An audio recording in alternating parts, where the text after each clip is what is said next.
Sir 'కాతో' hit కొట్టారు. బేసిక్‌గా ఏంటంటే ఏ ప్రొడ్యూసర్‌కైనా at the end of the day కొత్త వాళ్ళని ఎంకరేజ్ చేస్తాం. మనకి నచ్చిన అంటే కొంచెం కొత్తగా అనిపించిన సబ్జెక్ట్స్‌ని ఎంకరేజ్ చేస్తాం. అంతా బాగానే ఉంటది. But at the end of the day ఏంటంటే మనకి ఒక్కసారి పెట్టిన దానికి రిటర్న్స్ వస్తేనే ఇంకొకళ్ళని ఎవరినన్నా ఎంకరేజ్ చేయాలన్నా ఏదన్నా కూడా మనకు ధైర్యం వస్తది. లేదంటే గనక ఇంకో ప్రయత్నం చేయాలనిపిస్తది. సో, ఇందాక మాట్లాడుతూ సత్యదేవ్ గారు చెప్పారు అసల నాకంటే డబ్బులేం రాకపోయినా పర్లేదు వాళ్ళకి ఇద్దరికి జీవితాలు రావాలని చెప్పారని చెప్పి. సో ఏంటి సార్ మీ మోటో ఏంటి? ఫిల్మ్స్ తీయడం వెనక లేకపోతే ప్రొడ్యూస్ చేయడం వెనక మీ మోటో ఏంటి? ఇప్పుడు ప్రతి మనిషికి కూడా ఒక ఎంటర్టైన్మెంట్ అనే ఒక ఈ సినిమా తప్ప అంత నాకు తెలిసి ఎన్ని కష్టపడి ఎన్ని చేసినా ఏదో ఒక సినిమాకి వెళ్దామో లేకపోతే ఇంకోటనో ఒక ఇది ఉంటుంది. మన ఈ బిజినెస్లో డబ్బులు వస్తామన్నది చాలా కష్టమైన పని అండి. అంటే ఏదో ఎవరెవరు ఏదో చెప్తారు. అయితే నేను ఏదైనా ప్రిన్సిపల్ అమౌంట్ పోకుండా వరకు నేను చూసుకుంటాను. కాకపోతే ఇందులో మనం అంటే ఈ డబ్బుల గురించి ఎందుకు వచ్చిందంటే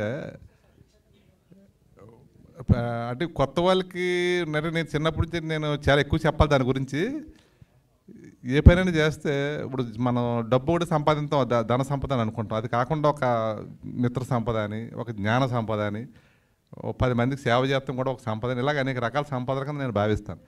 ఇప్పుడు ఇంత సంపాదించేది చాలా తెలివైనడు, చాలా పెద్దోడు, ఎదిగాడంటే ఏమంటారు? సంపాదించిన ఎదిగాడంటారు. కానీ అటు బుర్రండి ఎదిగాడా, డబ్బు ఎలా సంపాదించాడని ఎవరు అనుకోరు. నేను డబ్బు సంపాదించి తెలివైన అనుకోను. నేను ఎవరైనా టాలెంట్ ఉండి ఆడిలో సరస్వతి ఉంది, లక్ష్మి సరస్వతి అంటాం. సరస్వతి అంటే చదువు, లక్ష్మి అంటే డబ్బు.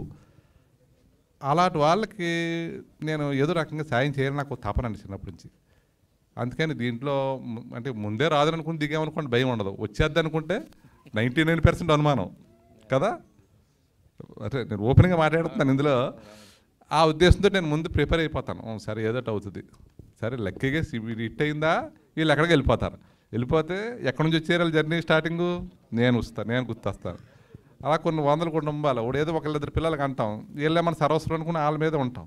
కానీ వీళ్ళందరూ కూడా చేయడం వల్ల నేను వీళ్ళందరూ కూడా ఎదిగిన తర్వాత వీళ్ళందరూ కూడా మా కుటుంబంలో భాగస్వాములు అవుతారు. అలాంటి కాన్సెప్ట్తో నేను 100% మనస్ఫూర్తిగా అదే చేస్తున్నానండి. యథార్థంగా మీరు అడిగిందే చేస్తున్నాను. ఇందులో మళ్ళీ రెండో రకమైన నాకు డబ్బులు వచ్చేస్తే ఇందులో ఎప్పుడూ అనుకోలేదు. కాకపోతే కొంతమంది స్టేజ్ మీద నువ్వు డబ్బులు అక్కర్లేదని చెప్పొద్దు అన్నారు నన్ను. అలాగంటే వచ్చి నేను చెప్పాలేమో, మరి నేను లేనిది ఉన్నది చెప్పలేను నేను. ఇందులో అడుగడికి మోసం అండి. సినిమా వ్యాపారం అంటే అడుగడికి మోసం అండి. అందులో నేను ఎత్తుకుంటా 100 మందిని ఎంగేజ్ చేస్తే అందులో ఒకళ్ళిద్దరు తగులుతున్నారు. వీళ్ళని చూసి నేను ఏదో రకంగా చేస్తారులే బాబు, ఎప్పటి నుంచో కష్టపడుతున్నారు, ఇతను కన్ను అలా పెట్టుకున్నాడు, ఇంత టాలెంట్ ఉంది. అదే ఏ హిందీ సినిమాలో పెద్ద హీరో కింద కానీ అదే చేస్తే దానికి ఎంతో క్రేజ్ వస్తుంది.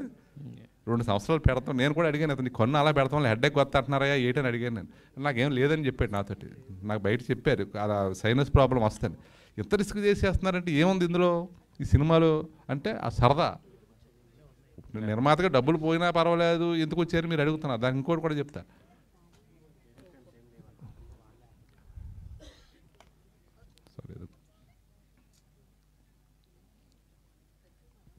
మళ్ళీ గుర్తుకొచ్చి చెప్తాను, మర్చిపోయేది చెప్తాను అనుకున్నాను ఒక్కసారి. సారీ డైరెక్టర్ గారు, బేసిక్గా మనం ఏంటంటే సినిమా ఇండస్ట్రీలో తెలిసిన వాళ్ళతోటి ట్రావెల్ చేయడం అనేది అది జనరల్గా జరిగే ప్రాసెసే. బట్ కాకపోతే